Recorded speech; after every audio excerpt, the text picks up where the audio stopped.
एक गहरे जंगल में जहां तक नजर जाए बस अंधेरा ही अंधेरा था। इस जंगल के बीच एक लड़की चल रही थी, मानो उसके साथ कुछ भयानक हुआ हो जो बयान न किया जा सके। खूनी सफेद कपड़ों में लिपटी हुई जैसे कोई भूत हो। उसकी आंखों में दर्द और एक अजीब सी चमक थी जो उसकी मंजिल को छुपाए हुए थी। चांदनी रात के अंधेरे में लड़की एक पुराने भूतिया कब्रिस्तान में पहुंची। यहां उसने कुछ मोमबत्तियां जलाईं और एक चक्कर बनाया। उसकी सांस तेज हो रही थी, लेकिन उसके इरादे पक्के थे। उसने जमीन पर कुछ प्राचीन प्रतीक बनाए और एक काली किताब खोली। लाखों सालों से छुपी हुई शक्तियों, जागो, मेरी आवाज सुनो। उसने कहा। उसकी आवाज में एक अजीब सा डर था।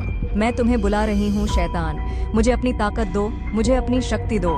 उस रात जब सब कुछ बिल्कुल खामोश था, उसने एक काली रस्म की। उसके शब्दों के साथ ही जमीन हिलने लगी, पेड़ झूलने लगे और हवा में एक अजीब सी खुशबू फैल गई। एक बड़ा डरावना साया उसके सामने उभरने लगा, जैसे अंधेरों में से कोई बाहर आया हो। मैं तुम्हें अपनी जान की कुर्बानी देती हूँ, लड़की ने रोकर कहा, अपने हाथ में एक खंजर पकड़ते हुए। मुझे ताकत दो ताकि मैं नाश कर दूं उन सब का जिन्होंने मेरी लज्जा मुझसे छीन ली, और मैं उन दरिंदों से बदला ले सकूं, इस निर्दयी दुनिया को पूरी खत्म कर सकूं। शैतान ने अपनी डरावनी आवाज में कहा, तुम इसका अंजाम जानती हो ना?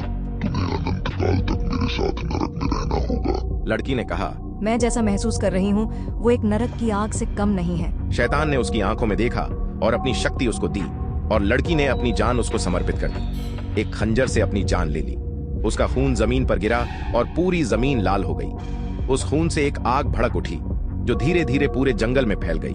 आग इतनी प्रबल थी कि पेड़, जानवर और हर चीज को जला डाला। लड़की की हंसी उस आग में गूंज रही थी जैसे मौत का नाच हो रहा हो। और उस जंगल में से उस लड़की ने फिर से जन्म लिया, लेकिन बस इतना फर्क था कि इस बार वह लड़की नहीं बल्कि कुछ और ही थी। और उस लड़की ने पूरी दुनिया को नरक की आग में जला डाला, सब कुछ राख कर दिया।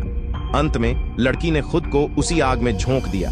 उसका शरीर जल गया, लेकिन उसकी आत्मा शैतान के पास पहुंच गई। हे शैतान, मैं अब तेरी हूँ, उसने कहा, अपनी आत्मा को शैतान के हवाले करते हुए, और खुद नरक में चली गई, अनंत काल तक तड़पने। और इस तरह एक लड़की ने अपनी जान देकर नरक की आग से दुनिया को खत्म कर दिया और खुद को शैतान के हवाले कर दिया। लेकिन कोई ये नहीं जान पाया कि उस लड़की ने ऐसा क्यों किया। सिर्फ जानते थे तो उसका बुरा करने वाले।